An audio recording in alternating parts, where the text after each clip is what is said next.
Most of us have experienced a time when we've overeaten or eaten to excess. However, if this is a common occurrence, you could be suffering with a binge eating disorder. In this film, we're going to share information with you so that you can recognise whether this is something that you're struggling with and whether you might need to seek some help.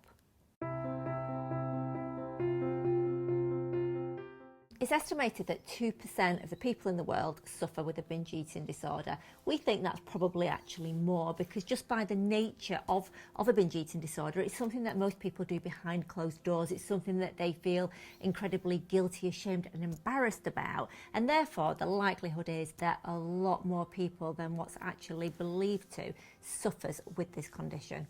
So if you eat to excess quite often, or you've been on and off diets quite often as well, it could be that you have a binge eating disorder. Yeah, and when you have a binge eating disorder, you tend to eat literally, you might not be hungry, but you find that you're overeating. You might feel that you're absolutely full, but you're still overeating. And then what happens with that then leads to feelings of disgust and shame and embarrassment. The knock-on effect from that can be some really serious issues such as depression, feeling low, feeling not good enough, feeling inadequate, actually really starting to dislike the person that you are. And that's why, if this is something that you're struggling with, you really need to seek help. But the good thing is, with the right help, you can totally overcome this situation, because we'd like you to consider that no one is born with an eating disorder of any type. And basically what's happened, something's happened in your life that's caused this.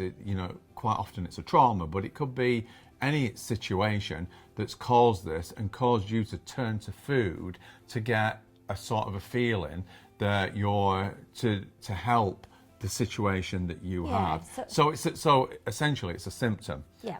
And kind of, because it's a symptom, that means that there's a cause behind it.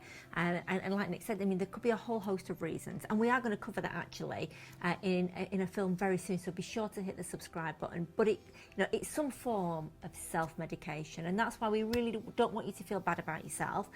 It's just an unresolved issue, most likely from the past. So whether that be loneliness, whether that be that you need to fill a void, whether that be some sort of self-medication. It could be through bullying. It could be through bullying. So there's absolutely tons of reasons behind it. Like I said, we're going to cover it in more depth.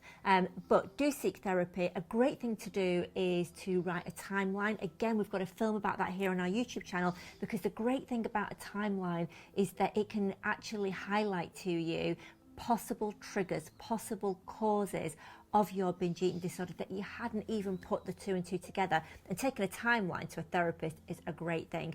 We also go through our process and our methodology when it comes to any sort of eating disorder in our book, Winning at Weight Loss. So do be sure to take a look at that as well. But the main thing here is that binge eating disorder, it's a symptom, there's always a cause, and it is something that you can get help for and that can get better.